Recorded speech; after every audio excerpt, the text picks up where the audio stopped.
at that time. He was one of the main pharmacists for CVS in Florida. He was the guy that trains all the pharmacists when they start. So he would go to all the stores and train all new pharmacists. And I told him, hey, I want to move out to Florida. Let's do something together. And he had this idea of starting our own pharmacy. So I flew out here. We found a location. We applied for all our licenses, DEA, all that fun stuff.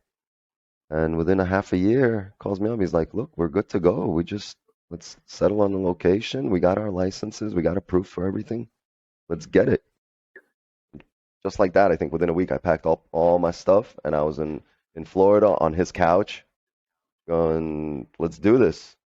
Um, yeah, Was this Miami? this was, yeah, this was in Hallandale. So this is right the border of Miami and like Broward County, Dade County and Broward County, where he was staying at. But basically Miami, yeah. So I stayed on his couch for about 2 weeks, met my current wife in those 2 weeks. That's a Started the big 2 weeks for business. you.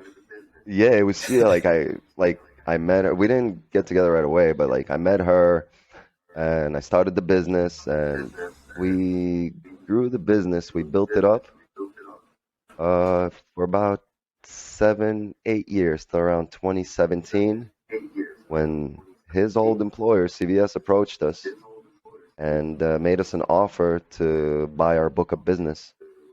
What they were doing is they were opening up a store a mile north of us and a mile south of us. They were opening up two new stores, and they already had a store a mile west of us. So we were right in the middle, and we were taking up a lot of their customers. And they approached us, and they said, "Look, we don't want your location. We don't want to. We just want you out of here.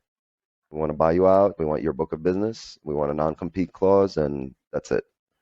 And you guys to close down." They lowballed us. They gave us like a third of what they eventually ended up paying us. They offered us a third, and for a good year and a half, we told them no until we got a consultant. And he walked in and he said, "I've facilitated these sales before, and they're lowballing you guys. Let's start anew. Let's approach them again." And we approached them. I At that moment, honestly, I really wanted to get out of the industry, the medical industry, because there's too much oversight, too much government involvement in between You didn't me want to fumble that deal, right? You really wanted that between me deal. and my patients. No, and it was like all this headache, and I got a deal going on. Let's see what's the best we can get out of this deal. Maybe it's worth it. And we ended up selling to CVS for a little under 2 million. That's awesome. And this was you and That's your partner, and then you had the It was one just consultant that helped with the me deal. and it was my brother, and the consultant had his fee. Like a consultant, I think he collected like 100 grand on there, like 80. And that was when did you exit? Was that 2017, you said? This was 2017. I exited that.